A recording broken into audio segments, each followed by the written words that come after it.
Donc je vais vous raconter un tout petit peu ce parcours, les luttes que j'ai menées et ce que j'ai compris. Et je pense que c'est ça qui fait ma spécificité. J'étais une citoyenne, je dirais, assez ordinaire, convaincue du fait que les institutions marchaient plutôt bien, et j'étais fière d'être magistrate. Je suis devenue magistrat, j'avais 37 ans, par un concours exceptionnel, et pour moi, c'était une forme de réussite assez importante, parce que je suis venue en France lorsque j'avais 20 ans, et je ne parlais pas le français encore. Donc j'étais contente de ça. Et ce n'est qu'en travaillant sur mes dossiers comme juge d'instruction que j'ai vu qu'il y avait une autre réalité et j'ai vu les limites de notre démocratie. J'ai vu comment les multinationales se comportaient, comment ils n'avaient absolument pas le bien commun comme centre d'intérêt, mais l'intérêt soit de leurs actionnaires ou même partiellement de l'État, comme pour Elf, mais comme l'objectif de faire des bénéfices était ce qui avait de plus important, et il n'y avait pas du tout le souci des pays dans lesquels ils s'opéraient. Et surtout, j'ai vu combien la corruption était omniprésente. Dans le dossier Elf, il n'y avait pas un contrat passé pendant la période où j'ai enquêté, de 89 à 93, qui n'était pas en même temps une pompe pour alimenter le fonds secret d'Elf.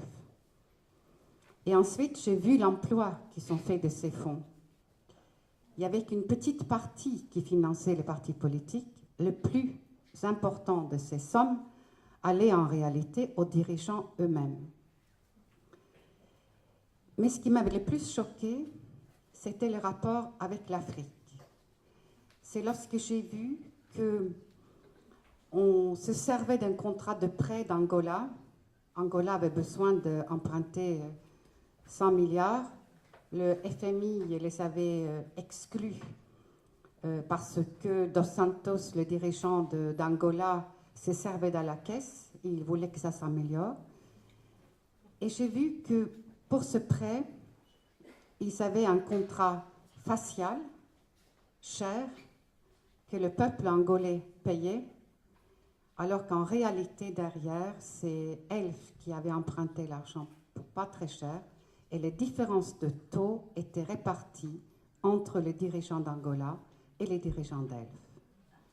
Pour moi, ça, c'était une forme de comble qu'est-ce qu'on va dire, de cynisme.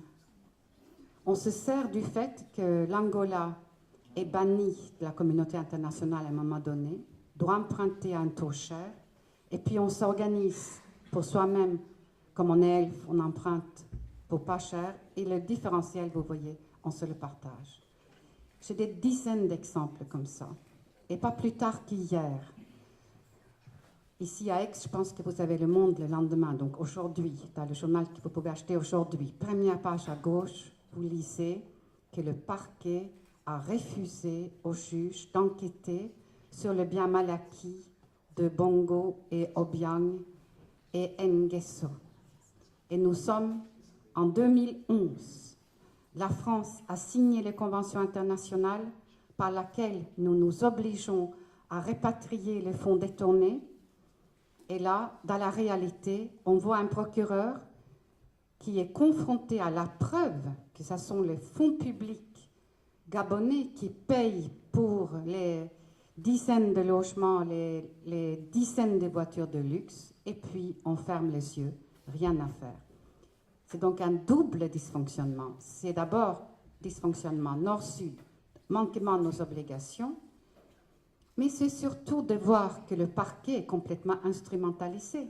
Il n'y a pas de doute que le délit est constitué, mais le parquet est en France au service du pouvoir, et que cette enquête qui avait été initiée sur plainte de Sherpa et de Transparency International, le parquet était contre, et c'est la Cour de cassation qui les a a autorisé le juge d'instruction à enquêter. Donc, pour vous dire que ce phénomène violent de domination sur l'Afrique, de corruption pour s'acheter des contrats pas chers, l'utilisation faite des paradis fiscaux, cela n'a pas cessé et cela démontre donc cette série de dysfonctionnements. C'est déjà une première connaissance que j'ai acquis et je l'ai acquis à la façon dure.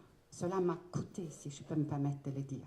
Pendant 7 années, je n'ai rien fait d'autre et ça ne plaisait pas, cette enquête. Et certains d'entre vous se souviennent peut-être que j'ai vécu protégée pendant ces 7 années.